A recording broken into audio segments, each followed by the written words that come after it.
Hello all welcome back to our channel. ഇന്ന് നമ്മൾ ഉണ്ടാക്കാൻ പോകുന്നുള്ളത് മത്തൻ്റെ ഉപ്പേരിയാണ്. അപ്പം ഞാൻ ഇവിടെ എടുത്തിട്ടുള്ളത് ഒരു പീസാണ്, ഒരു ചെറിയൊരു പീസാണ് എടുത്തിട്ടുള്ളത്. അതായത് മൊത്തം എടുത്തിട്ടില്ല, ഒരു ചെറിയൊരു പീസാണ് എടുത്തിട്ടുള്ളത്.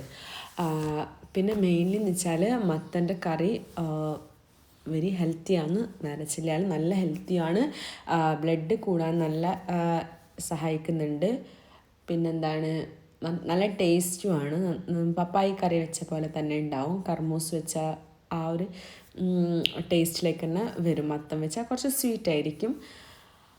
അപ്പം നമ്മൾ ഇതിലേക്ക് 3 പച്ചമുളക് ചേർക്കുന്നുണ്ട്. കാരണം മത്തൻ എന്ന് പറയുമ്പോൾ ഒരു സ്വീറ്റ് ടേസ്റ്റാണ്. ആ ഒരു ബാലൻസിങ്ങിന് വേണ്ടിയിട്ടാണ് 3 പച്ചമുളക് ചേർക്കുന്നുള്ളത്. അതായത് കുട്ടികൾക്ക് എരിവ് പറ്റില്ല എന്നുണ്ടെങ്കിൽ നിങ്ങൾ 3 പച്ചമുളക് ചേർക്കേണ്ട ആവശ്യമില്ല. ഒരു പച്ചമുളക് ചേർത്ത് കൊടുത്താൽ മതി. പിന്നെ ഞാൻ അതിലോട്ടേക്ക് ഒരു കഷ്ണം സവാളയും കൂടി ചേർത്ത് കൊടുക്കുന്നുണ്ട്. അതായത് ഒരു കഷ്ണമോ ഒരു ഫുള്ളോ എത്ര വേണമെങ്കിലും ചേർത്ത് കൊടുക്കുക, പ്രശ്നമൊന്നുമില്ല. പിന്നെ എൻ്റെ വീഡിയോ ആദ്യമായിട്ട് കാണുന്നവരാണെങ്കിൽ സബ്സ്ക്രൈബ് ചെയ്യുക, കൂടെയുള്ള ബെല്ലൈക്കൺ കൂടി പ്രസ് ചെയ്ത് എൻ്റെ എല്ലാ വീഡിയോസിൻ്റെ നോട്ടിഫിക്കേഷൻസും നിങ്ങൾക്ക് ലഭിക്കുന്നതായിരിക്കും. അപ്പോൾ ഇത് ഉണ്ടാക്കാൻ സിമ്പിളാണ്, കുറേ പണിയൊന്നുമില്ല. ജസ്റ്റ് കുക്കറിലിട്ടിട്ട് വിസിലടിക്കുന്നുണ്ടെങ്കിൽ അങ്ങനെയും ചെയ്യാം. ഞാൻ ഇപ്പോൾ അടുപ്പത്താണ് വെക്കുന്നുള്ളത്. അപ്പോൾ നിങ്ങൾക്ക് എങ്ങനെയെങ്കിലും ചെയ്യാം. ഗ്യാസിലാണെങ്കിൽ ഗ്യാസിൽ ചെയ്യാം, അടുപ്പിലാണെങ്കിൽ അടുപ്പിൽ ചെയ്യാം, കുക്കറിലാണെങ്കിൽ കുക്കറിലും കൂടി ചെയ്യാം. കുക്കറിലാണെങ്കിൽ ഒരു 3 വിസിലടിച്ചാൽ മതിയാവും. പിന്നെ കുറച്ച് മഞ്ഞൾപ്പൊടിയും കൂടി ചേർത്ത് കുറച്ച് വെള്ളവും കൂടി ചേർത്ത് നമുക്ക് അത് വേവിക്കാൻ വേണ്ടിയിട്ട് വെക്കാം. അപ്പോൾ നമ്മുടെ അടുപ്പ് നമ്മൾ കത്തിച്ച് റെഡിയാക്കി വെച്ചിട്ടുണ്ട്. ഇനി നമുക്ക് അതിലോട്ടേക്ക് നമ്മുടെ മത്തന്നെ ഒന്ന് വെച്ചെടുക്കാം. അപ്പോൾ ഇത് നന്നായി തിളച്ച് വെന്ത് വരണം, നല്ലോണം ഒടിയണം. ആ ഒരു സമയത്തായിരിക്കും നല്ല ടേസ്റ്റ് കിട്ടുക.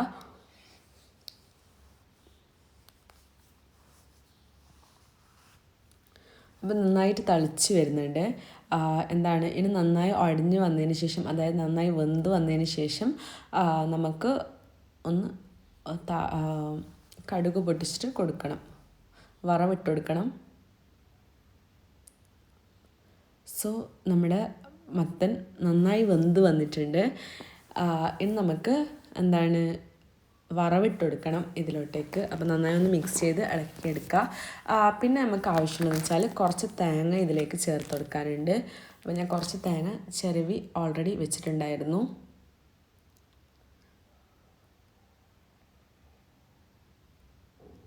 കുറച്ച് തേങ്ങ ഇട്ട് കൊടുക്കുക. ഞാൻ കുറച്ച് കൂടുതൽ ഇട്ടിട്ടുണ്ട്, നമുക്ക് തേങ്ങ ഇഷ്ടമായതുകൊണ്ട്. തേങ്ങ ഇഷ്ടമില്ലാത്തവരാണെങ്കിൽ തേങ്ങ ഇടണം നിർബന്ധമില്ല. നന്നായിട്ട് അടിച്ചു കൊടുക്കുക. എന്നുവെച്ചാൽ ഫുള്ള് പേസ്റ്റ് ആവുന്ന പോലെയല്ല, ജസ്റ്റ് ഒന്ന് അടിച്ചു കൊടുക്കുക. എന്നിട്ട് നന്നായി മിക്സ് ചെയ്ത് കൊടുക്കുക. അപ്പോൾ എത്രയേ ഉള്ളൂ, അത്രയും സിമ്പിളാണ് ഉണ്ടാക്കാൻ. എല്ലാവരും ട്രൈ ചെയ്യുക, ഫീഡ്ബാക്ക് അറിയിക്കുക. വേറെ ഏതെങ്കിലും റെസിപ്പീൻ്റെ ആവശ്യമുണ്ടെങ്കിൽ കമൻറ്റ് ചെയ്യാം. അപ്പോൾ നന്നായിട്ട് യോജിച്ച് വന്നിട്ടുണ്ട് തേങ്ങയും മത്തനൊക്കെ. ഇനി നമുക്ക് അടുപ്പത്ത് നിന്ന് ഇറക്കി കൊടുക്കാം.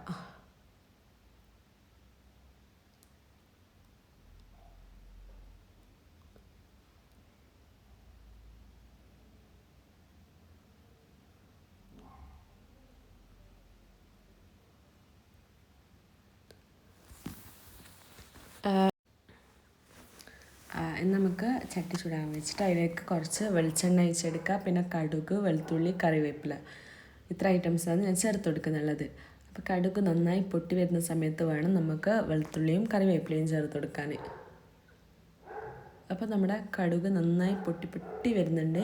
പിന്നെ ആ ഒരു ഗ്യാപ്പിൽ നമുക്ക് കറിവേപ്പിലയും വെളുത്തുള്ളിയും കൂടി ചേർത്ത് നന്നായി ഒന്ന് ഇളക്കി കൊടുക്കുക.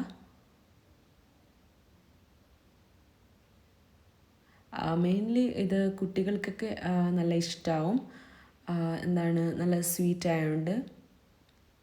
എന്നിട്ട് ആ കറി നമുക്ക് ഇതിലോട്ടേക്ക് ഇട്ട് കൊടുക്കുക.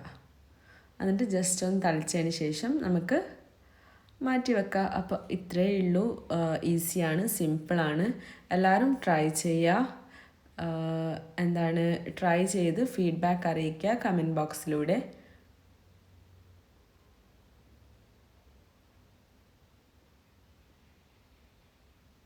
കണ്ടാൽ തന്നെ അറിയാം അത്രയ്ക്കും നല്ല ടേസ്റ്റുള്ളൊരു കറിയാണ്. എല്ലാവരും ട്രൈ ചെയ്ത് നോക്കുക. Thanks for watching.